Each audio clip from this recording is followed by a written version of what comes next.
Pakisapak nga ang subscribe button at ang notification bell para lagi kang updated sa mga balitang tulad nito. Mga katropa, narito po ang balita. Desisyon ng WBO Championship Committee regarding sa belt ni John Riel Casimero. Pagkatapos po nilang isaalang-alang ang lahat ng argumento at mga ebidensya na magkabilang kampo, ay narito po ang kanilang desisyon sa belt ng ating kampiyon. Basahin po natin. It is a standard practice in the World Boxing Organization to grant full faith and credit to all records, rules, regulation, guidelines, and ruling from any duly authorized member boxing commission. As in this case, the British Boxing Board of Control is recognized regulatory body in the United Kingdom which oversees professional boxing contests conducted in their jurisdiction. The board render a ruling based on their findings and supportive evidence. Therefore, we must presume the correction of their holding, even more so when related to a boxer's safety and physical well-being. This holding does not mean that Team Casimero is impaired from making any relevant claims thereto directly to the British Boxing Board of Control. Now, to resolve the issue in question, we must enforce a straightforward approach. Simply put, determine whether Casimero failed to comply with the WBO regulation of World Championship contests pursuant to the provision contained in this committee's resolution. This committee is the position that the conditions outlined in the resolution are crystal clear.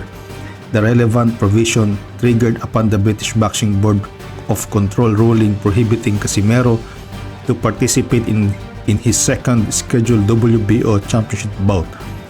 Wherefore, Casimero was unavailable and consequently failed to comply as ordered by this committee.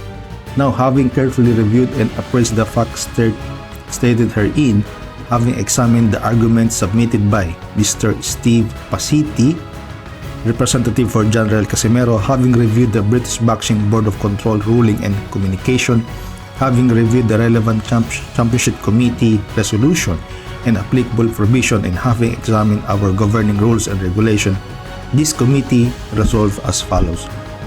Ito po yung kanilang ruling, mga katropa. The committee unanimously recommend to the WBO Executive Committee to strip John Riel Casimero's WBO World Bantamweight Championship title for failure to comply with the conditions set forth in its resolution.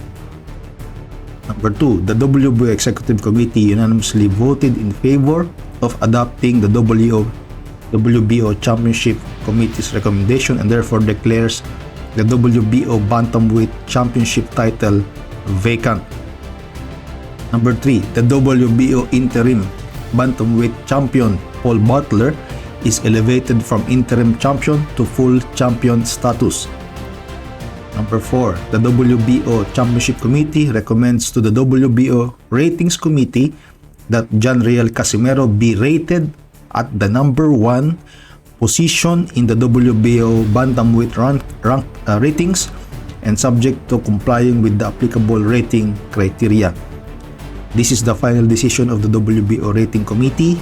The affected WBO participant may appeal such determination to the Complaint and Grievance Committee as per Rule 34, which as per Article 3 of WBO Appeals Regulation must be submitted in writing to the WBO President within 14 days of this decision as it's solely an exclusive remedy. The date is May 3, San Juan, Puerto Rico, WBO Championship Committee by Luis Batista Salas. May pirma po niya. Yan po, nakasisi po dito ay ang mga kinaupulan. Yan, andyan po sila Steve Pasiti, abogado ni Casimero, Egis Climas, kanyang manager. Yan, Jose Manuel de la Cruz, Team Casimero, John Ornewer, Team Casimero, Pat English, Team Casimero. I think mga abogado niya po ito.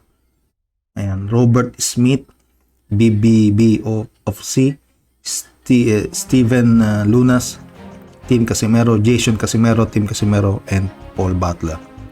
Yun po mga katropa, masamang balita po para sa ating champion. Natanggalan po tayo ng isa na namang kampiyon sa boxing. Hari nawa ay makabangon po ang ating kampiyon.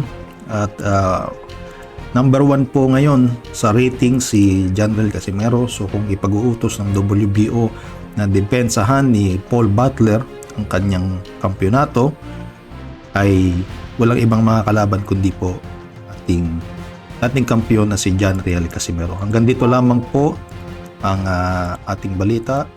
Magandang umaga po sa inyo lahat.